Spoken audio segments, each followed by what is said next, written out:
Servus, Freunde. My name is Jimmy K. Hi, Jimmy. Sorry, I have to test you. All right. You're invalid. What? But I haven't even... Sorry, your folks must have really disliked you when they ordered that thing.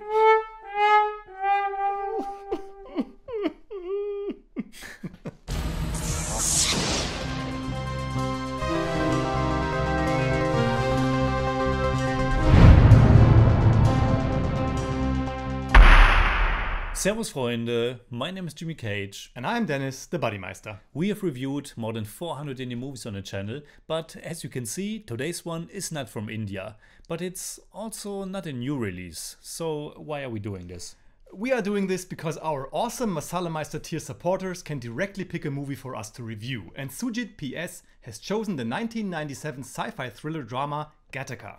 Gattaca marked the directorial debut for Andrew Niccol, who also wrote a screenplay. It stars Ethan Hawke, Uma Thurman and Jude Law in the leading roles, and although all of them were already working actors in Hollywood, they were still quite young in 1997.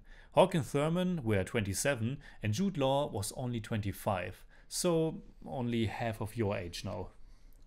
Wow. It's true though. Anyway, Gattaca takes place in the not too distant future in a society that is driven by eugenics. It is the story about a genetically inferior man who assumes the identity of a superior man in order to pursue his lifelong dream of space travel. The name Gattaca derives from the corporation that does these ventures into space, the Gattaca Aerospace Corporation. Andrew Niccol came up with the name by taking the first letters of DNA's 4 nitrogen bases: adenine, guanine, cytosine and thymine. Eugenics is a topic that certainly isn't limited to considerations about the future, but something that goes back thousands of years. Even Plato thought about the idea of selective breeding. It became a big topic at the end of the 19th century and then of course in the first half of the 20s with the Nazis, but also eugenics programs that were happening in the United States. And going forward, it will remain a very controversial and complex subject matter. Yes, and that works in favor of Gattaca. Sci-fi movies often have the advantage of being timeless because of their topics. No matter how outdated they look or feel in some way, there is still something in there that grabs your attention because you realize that you either live in this world now or that the way people think about certain things hasn't really changed that much. We both have seen Gattaca before. I think it was the third time for me watching it. I'm pretty sure I have seen it some 20 years ago or something like that, and then again in the not so distant past. I was a bit afraid going into it this time that I might not like it that much anymore, which is always a bit of a shame if someone has specifically picked a movie for us. But I'm happy to say that I actually liked it a lot. I was also watching it with my girlfriend who has never seen it before, and she ended up liking it as well. There's also this moment later in the movie where we get this little twist that I think we don't have to give away for the review that really caught her by surprise. So it was a nice experience for me to revisit the movie. I couldn't remember much to be honest, but I still had like a clear vision of the movie, and of course I could see Ethan Hawke, Uma Thurman and Jude Law before my inner eye. What I remember the most and what I still like a lot about Gattaca is this heavy, melancholic and somber musical score that was composed by Michael Nyman that creates this beautiful and haunting atmosphere. I also think director and screenwriter Andrew Niccol does a really good job in creating this bleak and anti-human dystopian vision of the future. Absolutely, and he does it in a restrained and modest way, almost simplistic. There aren't many sets, only a few locations that we visit again and again, like the office in Gattaca, or the corridors of the Gattaca building, or the two-storied apartment where Jerome and Vincent live that has this cold and meager furniture. And that future is not that far-fetched. I mean, of course it won't ever be exactly like in the movie, but that's of course not the attempt of science fiction. It wants to tackle a certain topic, a certain idea, a certain development in the evolution of humankind. And I think in that, Gattaca is quite interesting, especially considering that it's already 25 years old now. And here's another little personal note. I also always associate the movie with my mother, because she used to be a biology teacher and Gattaca was one of the movies that she used to show in class to introduce her students to the topic of genes. Nice. Talking about genes, in the world of the movie, science is so advanced that you can make very clear predictions about your life, solely from your genes, and you're able to make all kinds of decisions and alterations when it comes to new life. Do you want blonde hair, dark hair? I think Gattaca succeeds the most in creating atmosphere and spinning this new and interesting story around its sci-fi theme. It's not the most suspenseful thriller or deepest drama, but it's good.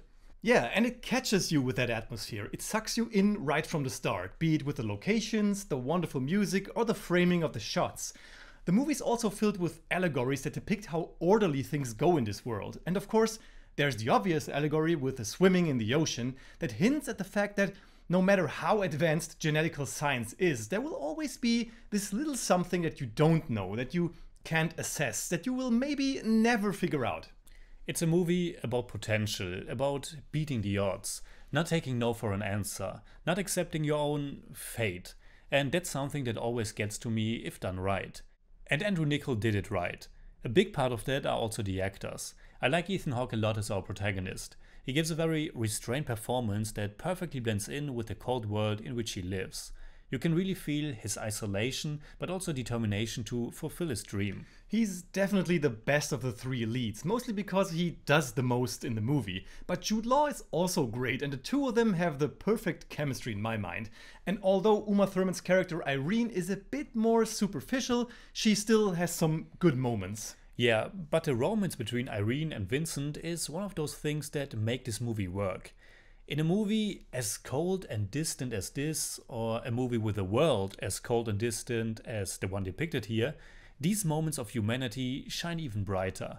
Which is why I think the little romance between Vincent and Irene, or the banter between Vincent and Jerome, or those short moments between him and Dr. Lamar really add a lot of humanity to it. It also adds another layer of poetic romance. I don't know how to say it in a better way. I know what you mean. The whole movie is romantic in its approach. Take the murder investigation. In a way, it has this slight Hitchcockian touch, through this rather random murder case where Vincent becomes the main suspect just because of his inferior genes. The wrong man who is on the run or has to hide from the authorities. I think in a movie that's more focused on the thriller part, it would have made Vincent a more active part in solving the crime, in finding the actual culprit. But Gattaca isn't that interested in that angle, and I think that's also fine.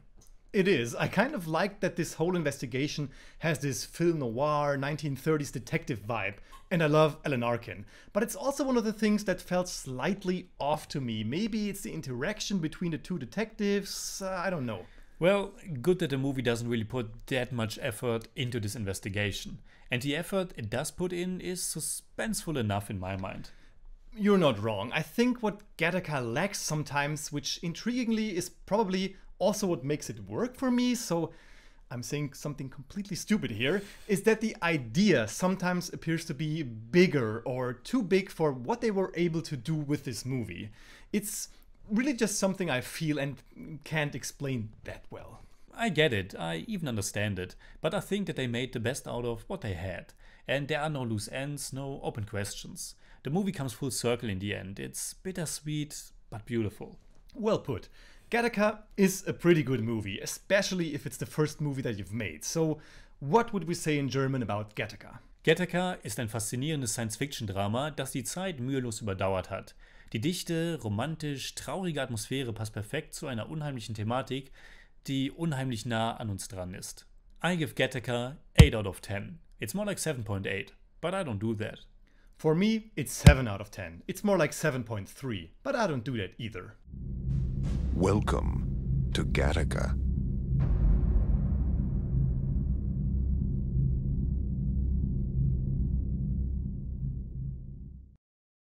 Did you know that many of the exterior and interior shots of the Gattaca Corporation were filmed at the Marin County Civic Center in California?